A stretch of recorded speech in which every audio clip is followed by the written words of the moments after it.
A word that evokes a plethora of emotions, theories, and historical narratives. At its core, communism is a socio-economic ideology that posits a classless, stateless society where property is publicly owned and goods are distributed based on need. Karl Marx and Friedrich Engels are the founding fathers of this ideology. Their magnum opus, the Communist Manifesto, published in 1848, set the framework for what would become one of the most influential and contentious political theories of the modern age. They envisioned a world where the proletariat, or the working class, would rise against the bourgeoisie, the ruling class, to establish a society free from class struggles.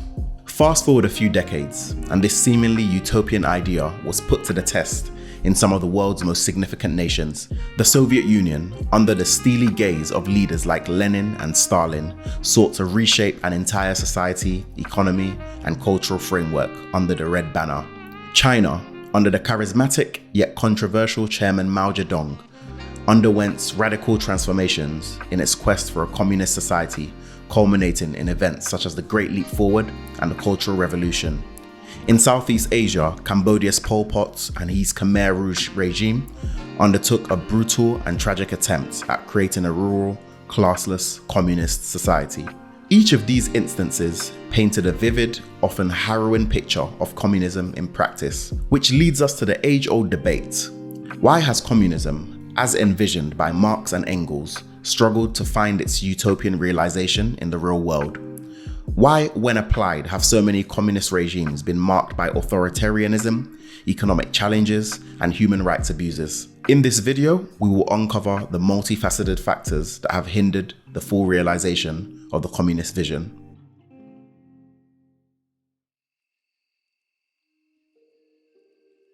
Communism's ascent in the 20th century wasn't merely a political or economic rise. It was the birth of a behemoth that bore an uncanny resemblance to religious fervor. The fervent followers, the promised land of an utopian society, the revered leaders, all combined creating an aura often reserved for divinity. When you think of religions, what comes to mind?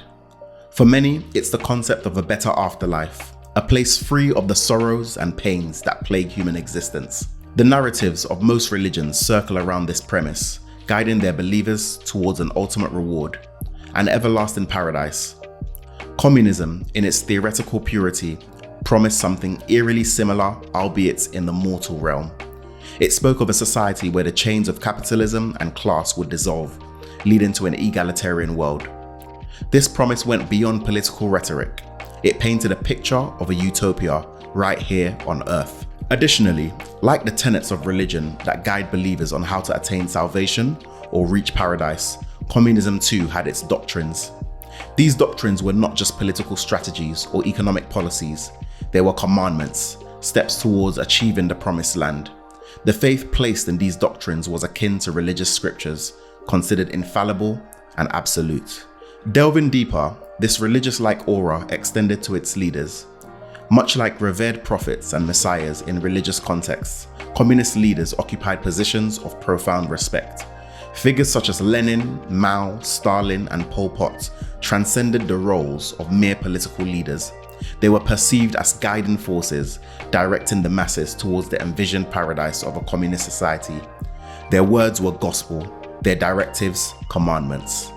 However, with devout belief often comes the zeal to protect and purify it. Religions have witnessed crusades and inquisitions. Similarly, communism saw purges, cultural revolutions, and more. Beyond the facade of political strategies, these actions symbolized a mission to transform society, eject dissenters, and chart a direct course to the envisioned utopia. Continuing this exploration, it becomes imperative to dissect the traits that further underscore the resemblance between communism and religion. First and foremost is the very essence of a utopia, the promised heaven. Just as religions provide a vision of an idyllic afterlife, communism offers a dream of a classless, stateless society, free of exploitation. The idea of a better world where everyone is equal is as enticing as any religious paradise, making it a potent tool to galvanize the masses. Then there's the pathway to salvation. Religions have rituals, practices, and life codes that believers must follow to achieve paradise. Communism too dictates a series of actions, revolutions, and reforms, essentially a blueprint for societies to transform from capitalism's chains to socialism's freedoms and ultimately the utopia. The figureheads or the priests of communism, as mentioned before, are its iconic leaders. They are more than mere political entities. They are torchbearers of the ideology, guiding, influencing, and sometimes even dictating the trajectory of their nations towards the utopian dream. Their word becomes law, their vision the ultimate goal.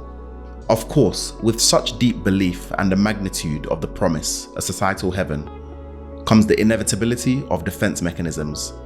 Thus, the crusades against non-believers aren't just mere political strategies, but a quest for purity, mirroring religious purifications.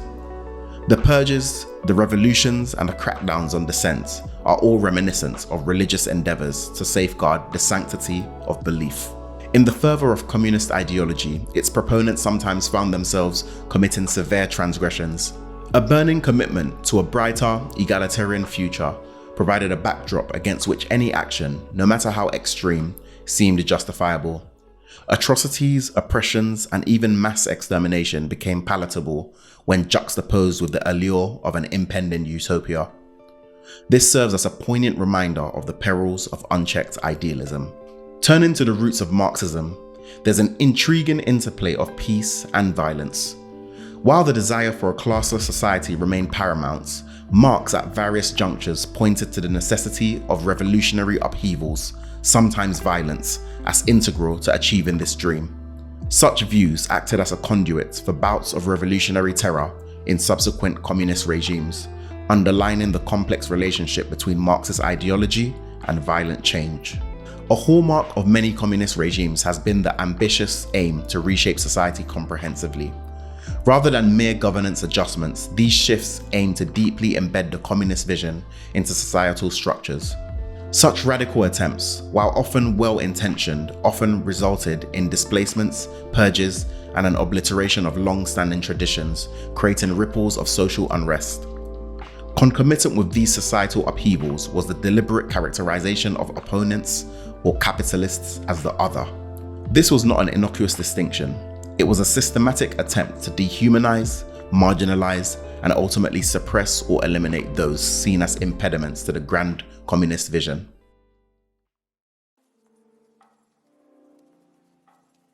When discussing the implementation of communism in various countries, an inescapable pattern emerges concerning leadership.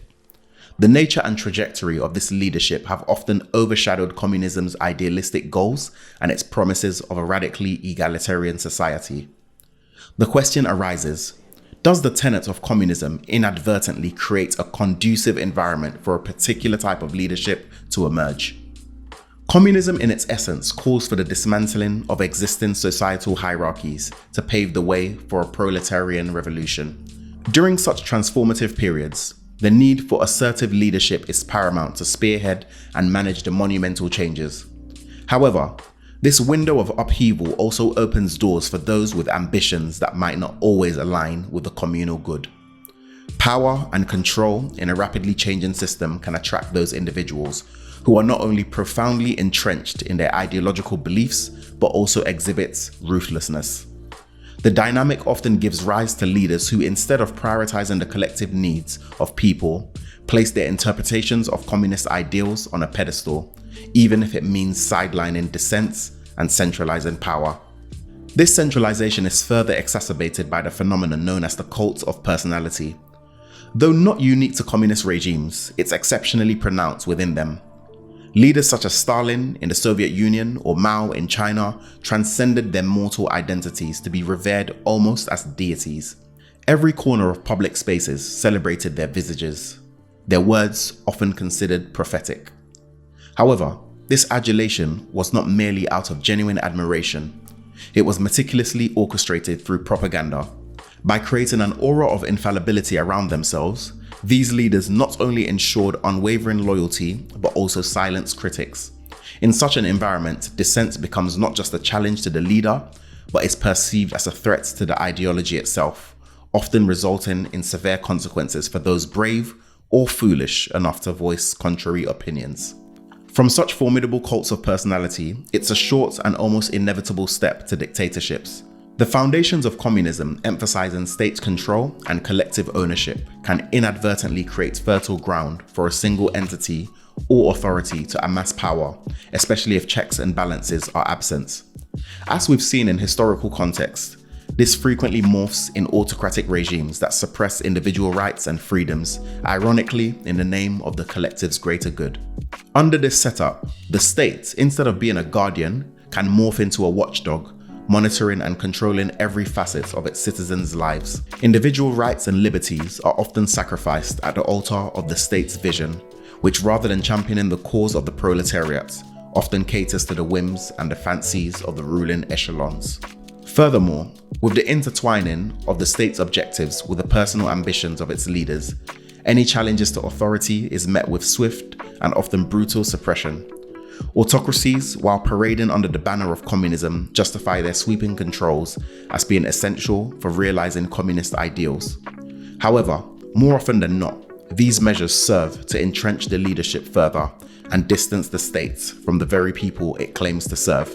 It's worth pondering whether communism's ideals, noble in their intents, become ensnared in the power dynamics of real-world governance.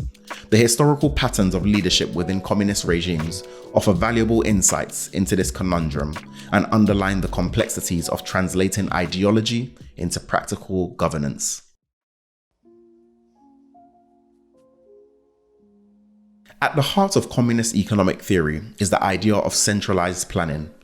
This means that every significant economic decision, from which products factories should manufacture to the prices people pay for their groceries, is made by a central governing body or committee.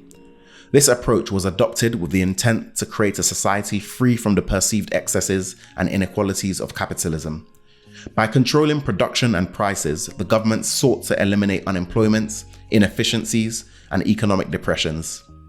However, despite these noble goals, centralized planning faced numerous challenges. It's virtually impossible for a small group of people to predict the multifaceted needs, wants, and changes in an entire nation's economy. When the state gets these predictions wrong, the results can be massive inefficiencies, such as the production of goods no one wants or the shortages of essential items. In contrast to centralized planning, free market economies allow prices to be determined by what consumers are willing to pay and what sellers are willing to accept. These prices then send signals to businesses about what to produce more of and what to cut back on. But in a communist economy, free markets don't operate in the same way. Without the price signals from a free market, it's challenging to know what to produce and in what quantities. The absence of these signals often leads to overproduction of some goods and underproduction of others. This imbalance often results in waste when surplus goods cannot be sold, or conversely, shortage of essential items, frustrating consumers and reducing their quality of life. A core criticism of communism is the lack of private ownership, which some argue disincentivizes innovation.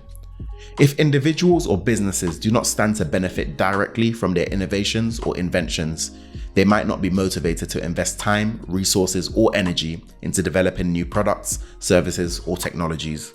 In capitalist societies, the potential for profit drives innovation. Entrepreneurs take risks, hoping for lucrative rewards. But in a system where assets and means of production are state-owned, and profits don't go directly to the inventors or innovators, that driving force is diminished. Over time, this can lead to economic stagnation with little technological advancements or improvements in productivity. In a centralized economy, quotas often dictated production targets. These quotas, set by committees without direct market feedback, led to a peculiar issue. To appease their superiors and avoid repercussions, managers frequently reported inflated production figures. This false reporting created a chain reaction. Inaccurate data fed into the planning system, resulting in flawed future production targets, further exacerbating inefficiencies and product mismatches. The disparity between ground reality and reported figures made the economic landscape hard to navigate and optimize. Communism's approach to land ownership was a stark departure from capitalist systems. The state often seized private land with the goal of redistributing wealth and eliminating the bourgeois class. While this had the potential to break up land monopolies and promote equitable distribution, it often led to significant disruptions. Without the personal investment of ownership, land productivity often decreased. Moreover, the dispossessed landowners who had the experience and knowledge of effective land management were frequently sidelined, leading to inefficiencies. Several severe crises epitomize the failures of centralized economic planning. The famines in the Soviet Union and China stand out in particular. In the Soviet Union, the 1932-33 famine, particularly in Ukraine, saw millions perish due to the combination of factors including forced collectivization, grain requisition quotas, and administrative mismanagement. China's Great Leap Forward, an ambitious campaign initiated by Mao between 1958 and 1962, aimed at rapidly transforming the country from an agrarian society to a socialist industrialized nation. However, it led to widespread famine, resulting in the deaths of millions. These tragic events highlight the potential dangers of rapid, large-scale economic transformations without adequate ground-level insights or flexibility.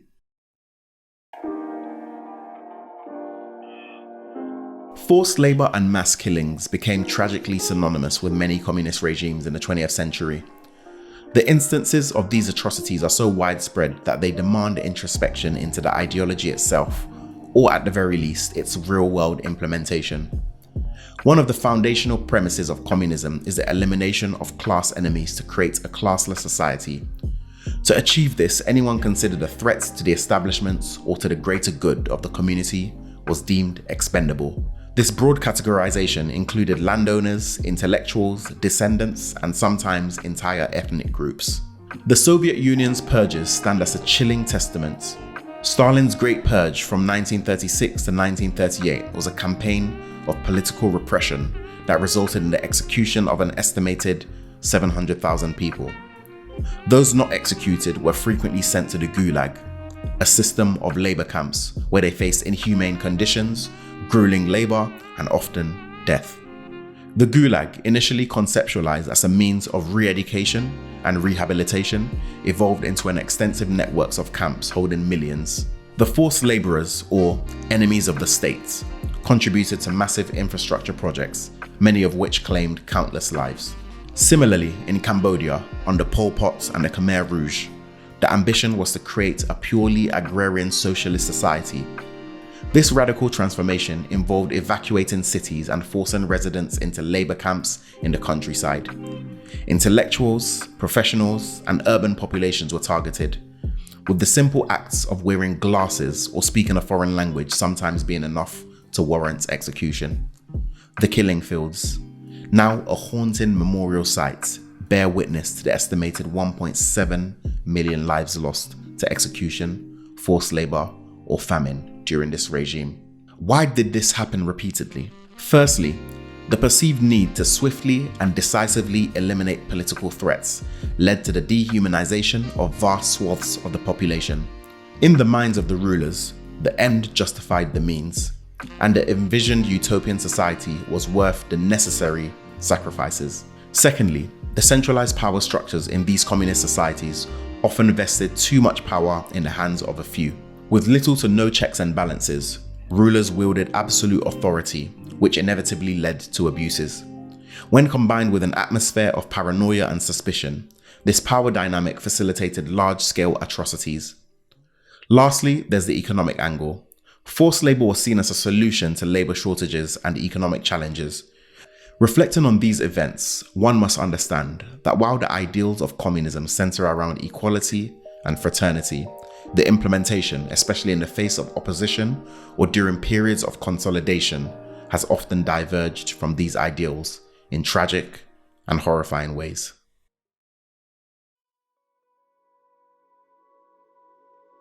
Communism as an ideology has sparked intense debates over the centuries. The 20th century saw several attempts to implement its principles on a large scale, but these efforts often deviated dramatically from the idealistic visions of Marx and Engels. From economic challenges to leadership autocracies, and tragically to mass killings, the real-world application of communism have raised serious concerns about the viability and morality of this system. While its core tenets of equality and shared resources resonate with many, its historical enactment has been marred by darkness. It serves as a poignant reminder that any political or economic system, regardless of its foundational philosophy, must be approached with caution, introspection, and a dedication to preserving human rights above all.